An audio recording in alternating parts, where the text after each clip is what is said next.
I acknowledge that the Gadigal people of the Eora Nation on whose land we meet today. I pay my respects to their elders, past and present, and also to all Aboriginal and Torres Strait Islander people here today. So on behalf of the ENFP Alliance, HLB Man Judge and Commonwealth Bank, I welcome you all this morning to our ENFP community presentation on exploring the foundations of sustainability and ESG. So I'd like to introduce our team from HLB Manager. Aidan Smith, you just want to raise their hand. So Aidan is the head of not-for-profits at HLB Manager Australasia. We then have Simon James, partner assurance and advisory. Mariana von Lucan, our tax partner and guru and sensational and red, by the way. And we have Natalie Tiek, who is our manager assurance and advisory.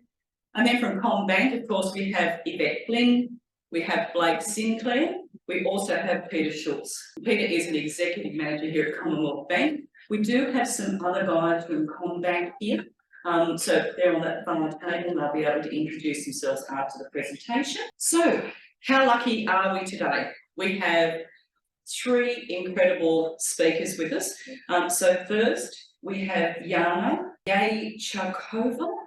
So we have Georgie Council, who's a senior manager of ESG at Commonwealth Bank. And then we also have Anna Grusner, who's the head of communications and impact at City West Housing. Georgie and Anna will join Jana on a panel discussion, and Anna will really bring to light exactly how ESG is developed, designed and implemented, and then really the ramifications of what's happening at the moment.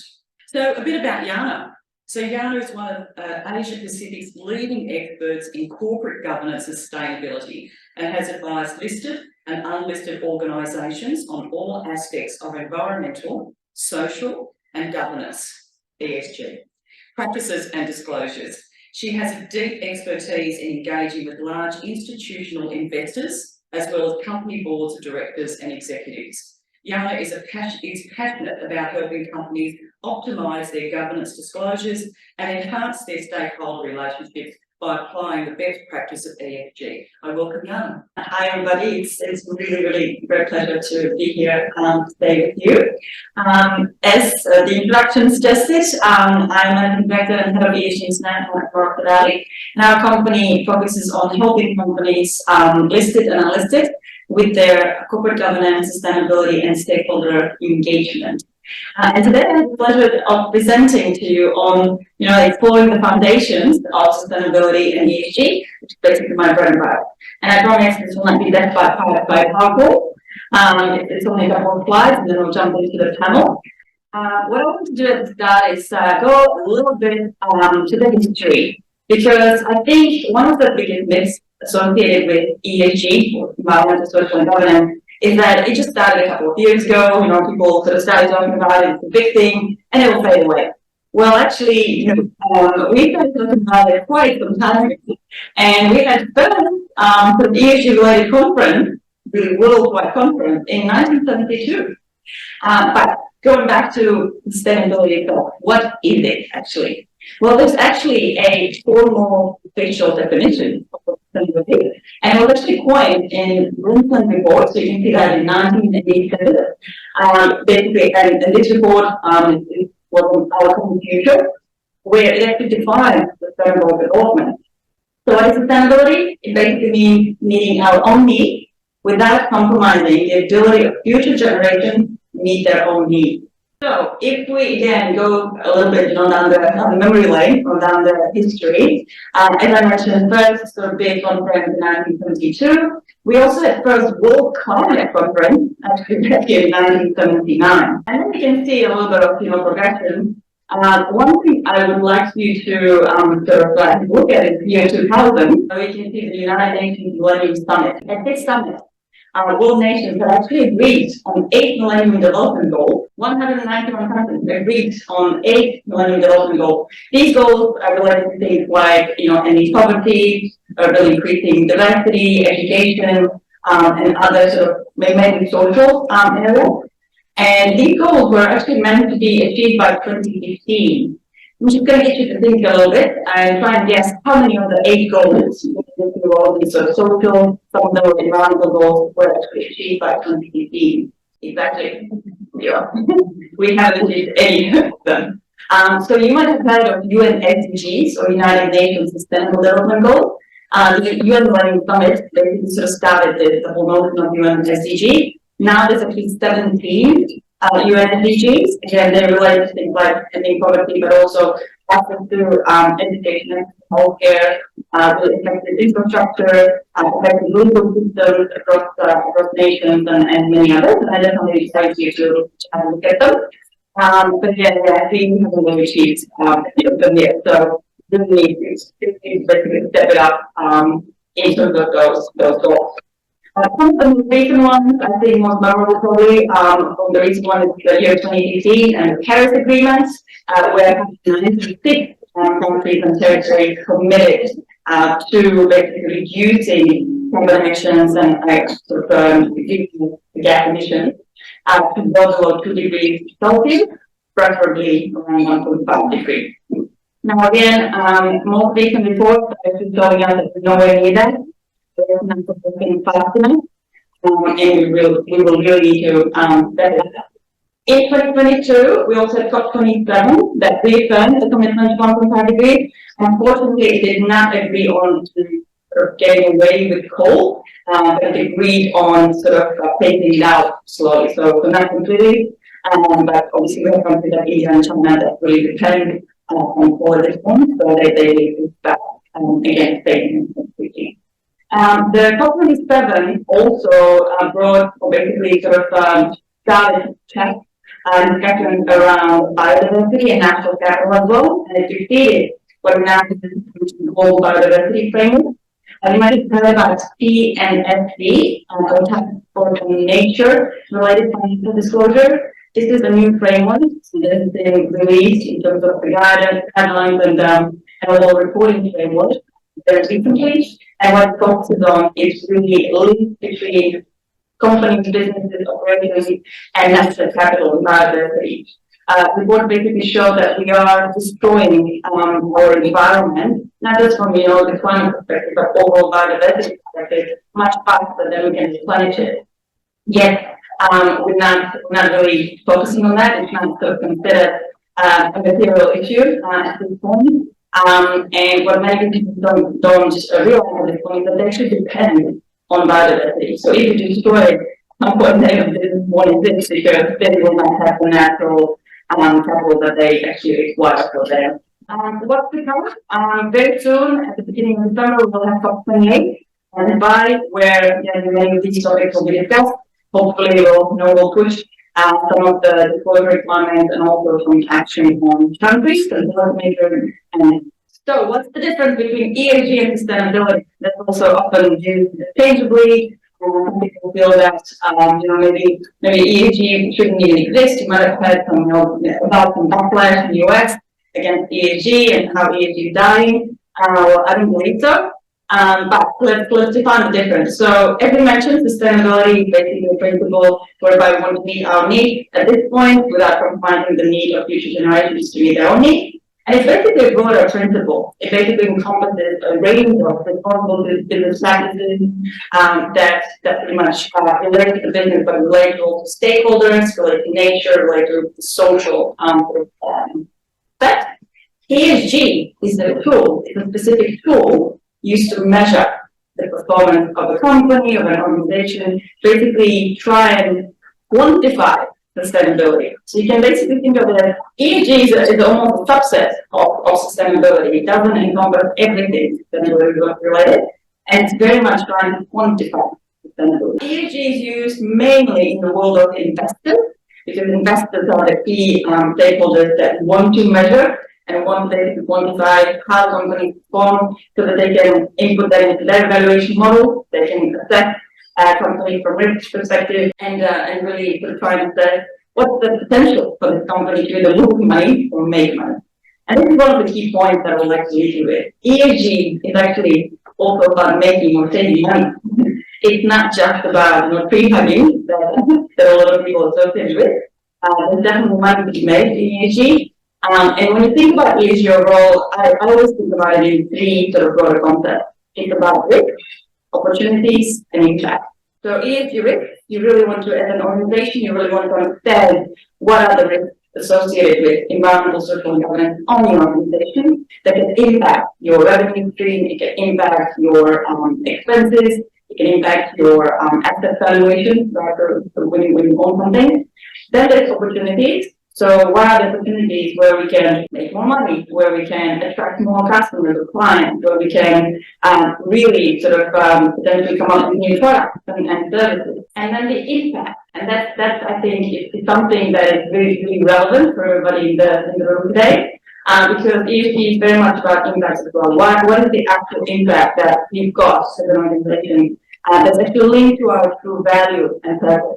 What is it that we want to achieve that will impact, the community, suppliers, the customers, clients, and many other groups of people for which we exist.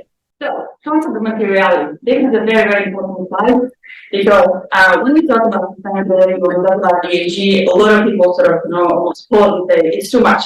There's so many concepts, so many topics. You've got diversity, human rights, modern slavery, climate, biodiversity, pollution, governance. It's a whole world of a lot of acronyms as well, and a lot of sort of topics.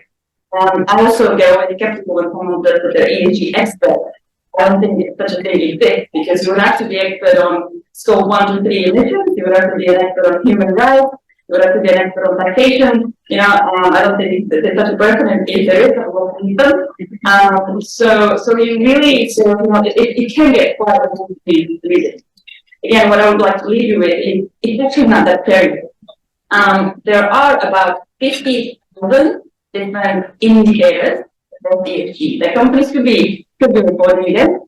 Nobody wants to do that. Investors don't want to do that. Regulators don't want to do that. Financiers don't want to do that. What they really want you to focus on is what's material to you. And out of those 50,000, there might only be 10, right? So materiality is really the key word that should be and is associated with ESG overall. And what you consider material for your own organization is what you should be focusing on, not on things that are not material. And this actually comes from many different frameworks, regulators, policymakers, and investors as well. Now, what you see on the left-hand side is the different definitions of materiality, because obviously we don't like to make it simple. So there are definitely different definitions. At this point, where we are in time, it's up to every organization to define their own materiality and their own definition. So what you see there, in the brackets at the end of each of the definitions is actually a reporting framework. That one of the reporting frameworks that is currently used, that are voluntary in use, while some of them, might become mandatory very soon, but mainly for listed companies and really large organizations. And so what you see on the first definition is SASB. SASB stands for Sustainability Standard Code. And SASB actually comes from the US. And the United States are very, very focused on investors again. So as you can see, the definition is actually really sort of skewed towards investors, and it's really important to an investor. Then we've got GRI. So GRI stands for Global Reporting Initiative. It's still the most widely used reporting framework in the world. And the difference between the two is that GRI doesn't focus just on investors. It focuses on all stakeholders. So the definition of materiality, right, it's topics that have a direct or indirect impact on an organization's ability to create, preserve, or erode economic, environmental, and social value for itself, its stakeholders, and society at large. Very different to SASB definition.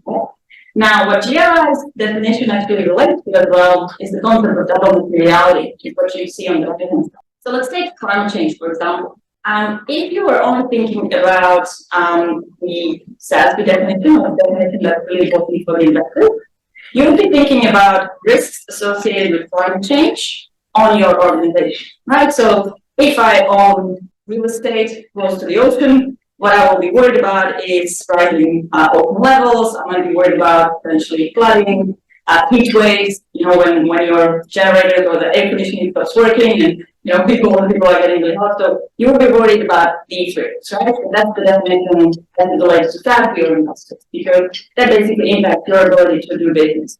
And it might reduce your revenue, obviously it reduces the value of your real estate in this case. What double materiality says is, well, in addition to that, you also have to think about how you are contributing to the problem. So through your operations, when you are emitting, you are actually creating the impact of climate change. And you need to consider that, because that's basically the concept of where we think about, economic, environmental, and social values for the company, but also stakeholders and society at large. And that's basically the concept of double materiality. What's very interesting is that in the European Union, there's actually quite strict reporting and performance rules and legislation in place, whereby double materiality is a key concept. So the legislation itself was mandated for listed companies across the European Union. It's not just with regard to investors, but it's with regard to that double materiality and all stakeholders.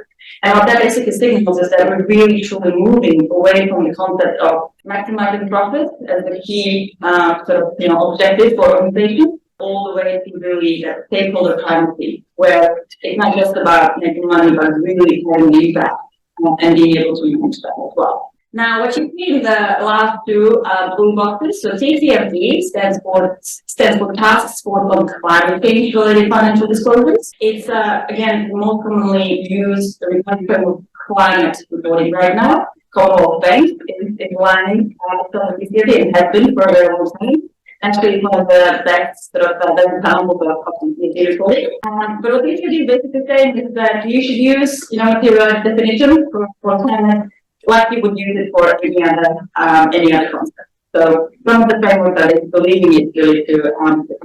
Now the last one is the definition of materiality by IFRS, or the International Financial Reporting Standard. Earlier this year, in June, IFRS has issued a set of sustainability reporting standards. They're called IFRS S1 and S2. S1 relates to all things sustainability. S2 relates to climate only. Now, what's really, really important about IFRS is that it basically marks a very important milestone because the definition is aligned with the financial disclosure. So you might be familiar with IFRS, and there's a definition of materiality is what you need to disclose on the financial side. What IFRS sustainability reporting framework says is that now you also have to consider sustainability topics and provide them in your financial statement, and they will be auditable. So this is the first time where sustainability information can be auditable. Now, how does that relate to you and we have to do? Obviously, not-for-profit sector is not, held to sort of these really strict standards like the world would be or large companies will be. And at this point, in terms of the consultations that are happening in Australia specifically, the suggestion is that IFRS S1 and S2 will be mandatory from next year for listed and large organizations. There are contractuals on the number of employees and also on revenue and sort of assets. At this point, the not-for-profit world is not being discussed. However, how can this affect you? Because a lot of companies that will have to disclose might be doing business with you. They might use you as partners, they might use you as suppliers. They will be expecting this sort of information from the stakeholders they engage with in order for their reporting requirements to be met. And so you might sort of start seeing requests coming from some of the clients, suppliers, potentially partners that are asking you for things like emissions. Potentially, they're asking you for things like related to sort of modern slavery and human rights. In terms of what are the labor rights and how are you sort of meeting those standards. So expect that. But in terms of regulatory requirements for not-for-profit, at this point they're not sort of being discussed. We're not expecting that people have an interest. We also know that Singapore is actually released statement saying that from 2027 they will be expecting sustainability disclosures along with IFRS for the sector as well. So that's info. Now, obviously, that's just to show you the trend.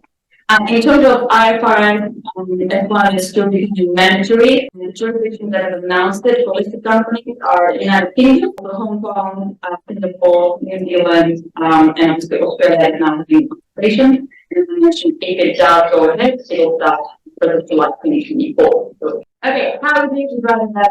We talked a lot about the reporting and and sort of requirements, but why does anyone care? Why do investors and regulators want to have more on ESG? But it's because it drives value. there's a point to it. Again, my previous point, there's money to be made, money to be saved, and money to be lost, if it's not properly managed. So how is the ESG actually driving value? This table comes from KPMG.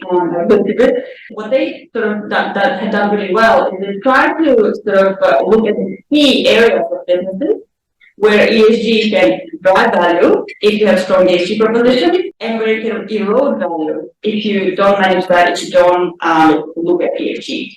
So top line growth is probably the most obvious one, right? I talked about the new clients, new markets, new services that ESG can offer and provide to businesses.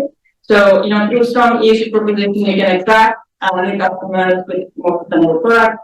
We actually now know that in the developed world, the younger generations are willing to pay more and pay premiums for sustainable products. Obviously, not really in the developing world, but research shows that that's the case.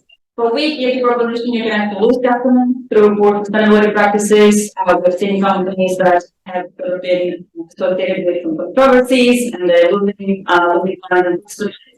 And you can lose access to resources. There's a concept called social license to operate, social, and it's called a license to operate. And every business, every organization that is impacting its stakeholders actually has to operate. And it can be very easy to do this if you don't manage ESG. Cost reductions, another obvious one. We are in the room where we are transitioning and we're sort of we save money right now in the cost of living crisis. So we can save money and we can save emissions, or we can sort of have another positive impact. Again, that's a very, very obvious link. Regulatory and legal intervention. Then we talked about sort of the reporting requirements, but there's also the lending indicator. Where if obviously there's a sort of environmental disaster, there's potentially some breaches of the rules, then that can pose a risk of fines and regulators going after organizations. However, on the other hand, if you've got strong ESG proposition, you can have the government support. Governments are now, and sort of local governments as well, are definitely setting in that they work with on ESG. So are finances and insurance. Productivity uplift, obviously boosting employee motivation, attracting talent, creating social credibility. Again, the biggest one. Weak ESG proposition is the opposite, right? You won't be able to attract the right talent if the reputation isn't there. You can lose down as well when people do not work for organizations with bad reputation. And then investment and asset optimization. This is mainly for those who invest, who are looking to potentially sort of raise the profile and the revenue through investing. Again, assessing where you actually invest and making sure that you're not investing in stranded assets or sort of businesses that might become stranded assets is really important. Stakeholder engagement. That's another concept that's associated with ESG and it's very, very important. We talked about the concept of materiality, where you have to think about various stakeholders and the impact that your organization might have on them. Not sort of visible on the slide, but in the middle you've got organization. So that's basically you. And what we've got on the sort of health of the flower stakeholders typically considered overall.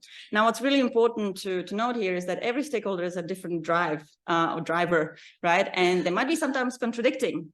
And this is basically one of the key challenges associated with ESG and the boards and basically the leaderships within organizations, because you will need to balance these sometimes contradicting drivers and push and pulls. But very quickly, we talked about regulators and market supervisors. So they are implementing these ESG reporting requirements. They are also now going after companies and organizations that might be showing risks of greenwashing. So there's also the opposite, where you are sort of embellishing your ESG performance and commitments going forward. Investors are definitely seeking insurance that risk is managed. So they're very, very focused on the risk.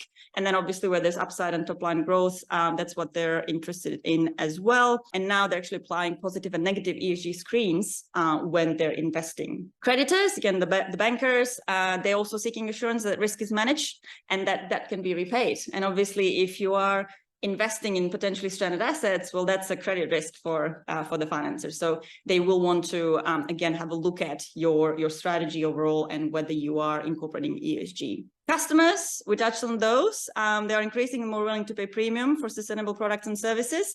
And I think as the younger generations are sort of getting older and richer, that will become prevalent, because we're still sort of seeing that more in the millennials and Gen Z at this point, but obviously they will be the majority very, very soon. With that, there will also be a majority of employees at some point. And what we're seeing now is that employees are increasingly seeking purpose and impact. They're no longer going just after perks and massive salary and bonuses. They actually want to work for organizations that have impact, that are not associated with bad reputation and environmental, social, and governance controversies overall. I had a client who was actually looking for a female candidate in executive position. They went through 7 rounds of interviews. They identified a very, very good, talented candidate. And on the day when she was supposed to sign, she said, actually, I had a look at your board and overall strategy, and I don't see much gender diversity, and I don't want to work for a company like that. So I'm pulling out. Executive role, yeah. So it is happening. Suppliers, one of the most critical stakeholder groups, often with highest risk. So we've got modern slavery reporting requirements, again, for listed companies. What that means is that many organizations have to do due diligence on their suppliers. This basically brings with itself quite a lot of resources and cost. But again, you might be one of those suppliers. So there might be, again, requests for information on things like, do you take passports from people when you employ them? Do you have people who work, at night? And do you provide, safe sort of means for them to get home? Things like that, you might sort of start to get asked. And then communities, obviously, I think one of the most important stakeholders for everybody in the room today.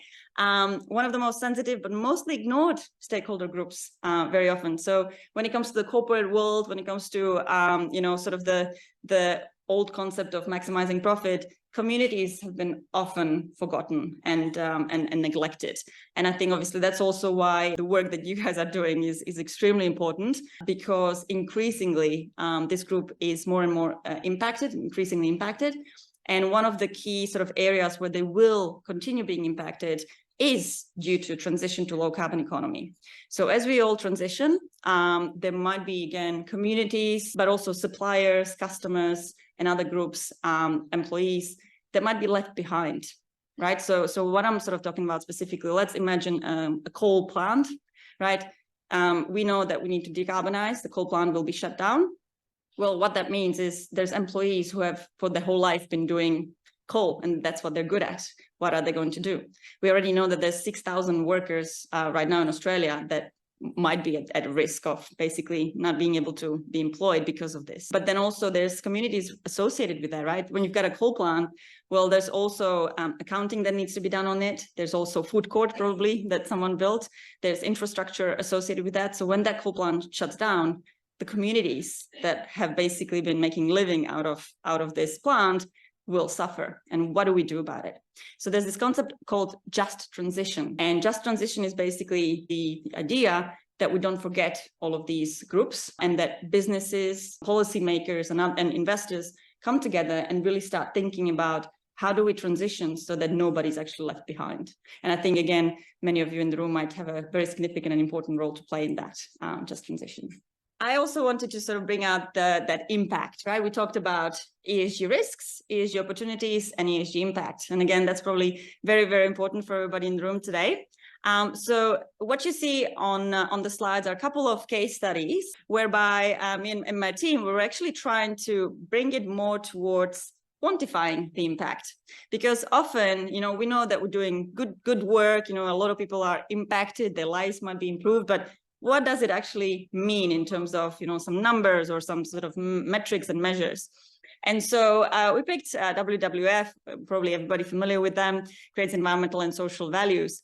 But due to, the activities that they're actually representing, you can see some really great savings. So eliminate 75 million metric tons of greenhouse gas emissions. Probably that's very hard to imagine, but it's a lot. That is quite a lot. Saving 4 trillion gallons of water, recover 4 billion meals per year. This is sort of an example that you can also think about and start thinking about in terms of your impact. what regulators, investors, and many partners as well are interested in is obviously the great work that's being done, but also what is the actual impact? They need to sort of put it into context. And so being able to potentially put it into some KPI, some metrics, and really quantify the impact might be a way to get advantage as well and get ahead. Some people might recognize themselves. So I also picked some of the attendees today. But again, I know that Food Bank is actually linking their activities to UN SDGs. So I mentioned the United Nations Sustainable Development Goals. So what you see on the bottom there is goal 1, no poverty, 2, zero hunger, 10, reduce inequalities, 12, responsible consumption and production, and 17, partnerships for the goals. So again, in terms of some impact measurement there, for every kilo of food distributed by Food Bank, the social return on investment has been valued at $23. What's really interesting here as well, United Kingdom actually has government mandated KPIs with pound sign, so it's a dollar sign attached to them, where they quantified about 151 sort of KPIs. So things like how much is 1 hour of training on cybersecurity worth? So they actually have this, and Australia is trying to sort of steal that, as many other things from UK. So there are actually ways to measure social impact. You are able to actually measure your social impact, which again, for procurement, for regulators, and for many others, might be very, very important. Impact investors are also looking into social impact a lot. So if you are looking for potential additional capital, impact investing is also very, very interested in, sort of these specific sort of quantification of the social impact. Some of other examples here, and we'll be able to share the slide. So I'm more than happy to provide it. But I just wanted to show you the last slide. So what does it mean for you when you want to start? If you are thinking about potentially starting the whole process, we talked a lot about, sort of activities, impact, risk, and so on. But where do you start? You start with research. So the first step is typically just to sit down and have a look at what do I need to consider, right? So you do want to look at the industry and what's happening in the industry. You do want to look at your peers. We always, when we help listed and unlisted companies, we look at what peers are doing, because that will give you an indication as to how far you might be, or, if someone is actually looking at your industry overall, are you a laggard or are you a leader in what you're doing? Reporting frameworks are also a really good reference point, not necessarily from the viewpoint of, I need to now align myself with that reporting framework, but they actually have really good guidance on where to start, what to look at, what sort of KPIs you might start measuring and setting targets on. And then what you want to definitely do is stakeholder mapping. Very, very important point here. You do want to identify your stakeholders. You do want to identify how you are engaging with them, what sort of impact you might have on them or they on you, and how you want to sort of go about actually engaging with them going forward. In the second step, we do internal stakeholder engagement. So this is basically where typically the leaders, employees, basically people within the organization sit down and talk about what is actually material for us. This is where the definition of materiality comes in really handy. You do want to define it at the start, and that will give you guidance as to what are those areas within ESG that will be material and relevant for you. Then also external stakeholder engagement. So you can do exactly the same thing, but go to your external stakeholders. So you can ask your members, your shareholders, your financiers, customers, suppliers.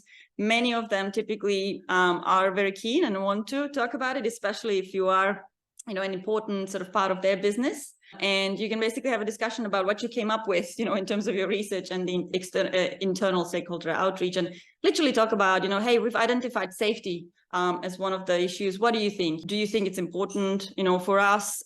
Is it important for you in terms of how we interact here? What would you like us to potentially measure? How do you think we can work together and collaborate as well on this? And again, example of this is we've been working with a real estate company that rents their real estate to pubs across Australia.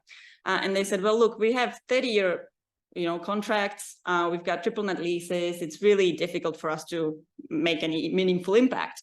And we said, well, hang on, let's have a look at this. And we've done the peer comparison. So we've looked across the world at real estate companies with triple net leases and 30-year-old contracts. And we found out that almost all of them have had very, very significant and comprehensive engagement program with their tenants. And what that resulted in was that many of these real estate companies were able to put solar on the roof of their real estate, whereby they contributed half and the tenant contributed half. What that resulted in was the value of your property goes up, so great for the owner, the energy cost for the tenant go down, and we saved the environment, we saved the energy, right? So, but this company wouldn't have known if they didn't engage with the tenant. So now they actually have a very comprehensive plan and program of surveying the tenants, really engaging with them, having town hall meetings with them as well to update them on progress, and generally sort of measuring and improving the disclosures as well. So what these first three sort of steps actually are is your materiality assessment. We talked about materiality. We talked about, you know, identifying the topics that are really relevant and material for you. That's your materiality assessment here. So after you do this, you should be able to come up with a list of material topics. What do you do with them then? Then you develop your sustainability framework. So you really look at what's really important here, what is driving the business, how do you link it to your business values, business purpose, and generally overall strategy. And you also want to link that to your formal policies, practices, structures, and culture. I often get a question of, you know, who does ESG sit with? Who is responsible for ESG? The answer is everybody. You can have a person or a team responsible for ESG reporting, but in terms of ESG strategy, everybody in the organization should live and breathe it, because everyday actions impact, you know, how you actually incorporate ESG into your business.